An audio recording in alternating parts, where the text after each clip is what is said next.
The rhythm is thumping, the crowd is laughing, and fundamentally, you should be having a good time. But suddenly, without a word spoken, you feel a wave of exhaustion hit you like a freight train. You didn't run a marathon, you simply stood next to someone who was internally having a hard time.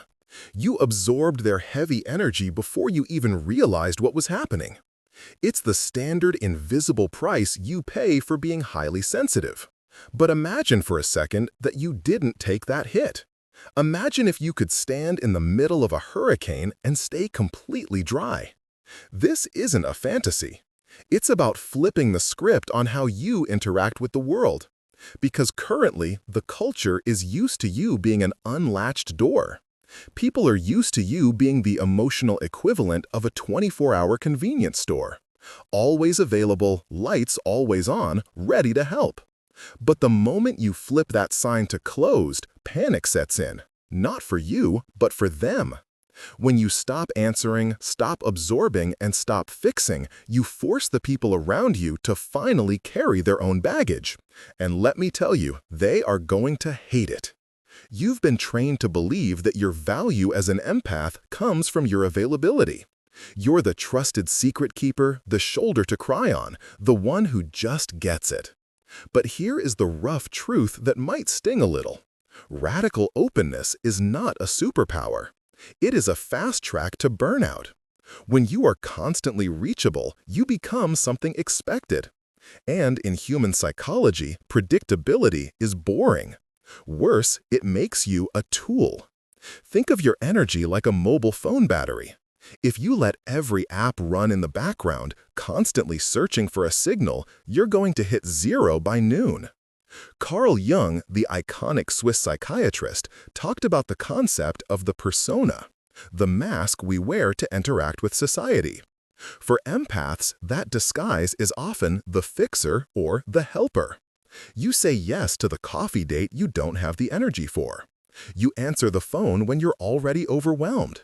You act like an emotional Wi-Fi hotspot, allowing anyone to connect and download your bandwidth for free. But this is a form of self-betrayal. Jung argued that you cannot be whole while you are busy being what everyone else wants you to be. Think back to the last time someone dumped their drama on you. Maybe it was a coworker complaining about the boss for the 10th time, or a family member playing the victim. You probably nodded along, offered advice, and felt their stress in your own chest. That is you giving away your power. But what happens if you just look at them? Not angrily, just silently, with zero emotional reaction. It's a terrifyingly effective move. This leads us to the concept of psychic energy. Jung didn't see the psyche as a bottomless pit. He saw it as a closed energy circuit. You have a limited supply. Every time you reply to a passive-aggressive comment, every time you try to soothe someone else's stormy mood, you are signing a check your soul can't cash. And let's be honest, some people are walking overdraft fees. When you stop feeding these cycles, you become what Jung called individuated. You become a solid entity, not a fluid one. And this is where things get truly interesting. When you stop absorbing the emotions in the room, you become a mirror. And people really hate staring into the reflection. Consider the crisis friend. We all know one. Their life is a never-ending disaster movie, and they want you to be the audience. As long as you are gasping and reacting, they feel validated. But the second you withdraw, the second you offer a calm, "I hear you," instead of a panicked, "Oh my God, what are we going to do?" the pattern breaks. They might call you cold. They might ask if you're mad. They aren't reacting to your behavior. They are reacting to the fact that you are no longer holding their emotional bucket for them. This is the secret weapon of the empath that almost no one talks about, the power of the void. In a world that can't stop talking, silence is the loudest noise you can make. When you withdraw your energy, you aren't punishing people.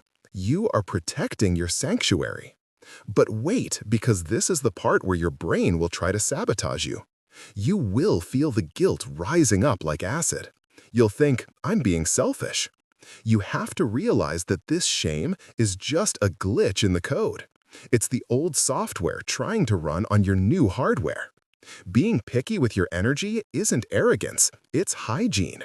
You wouldn't let strangers walk through your house with dirty shoes, so why are you letting them stomp all over your neural network? So, how do you actually do this without turning into a hermit?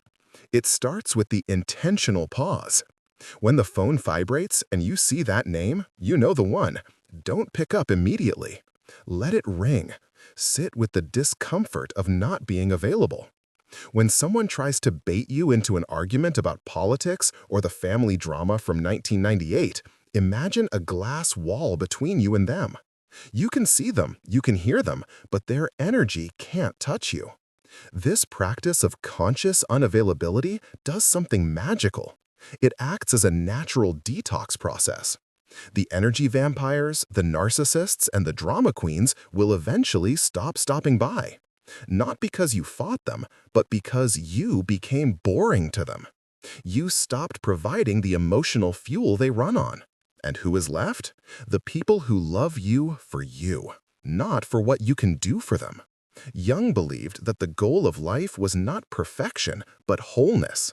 You cannot be whole if you are scattered in 1,000 pieces across other people's lives.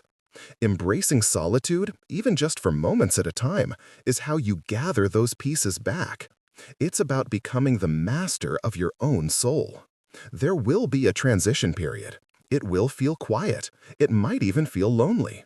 You might look around and realize your circle has shrunk from 20 people to 3. Good. That isn't a loss. That is a refinement.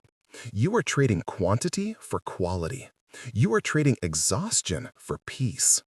So, are you ready to be the villain in someone else's story so you can be the hero in yours? Are you ready to sit in the uncomfortable silence until it turns into a melody you actually like? If you're tired of being the world's emotional sponge, leave a comment below saying, "I choose my peace." It's time to close up shop and finally take a day off. And trust me, the world will keep spinning without you pushing it.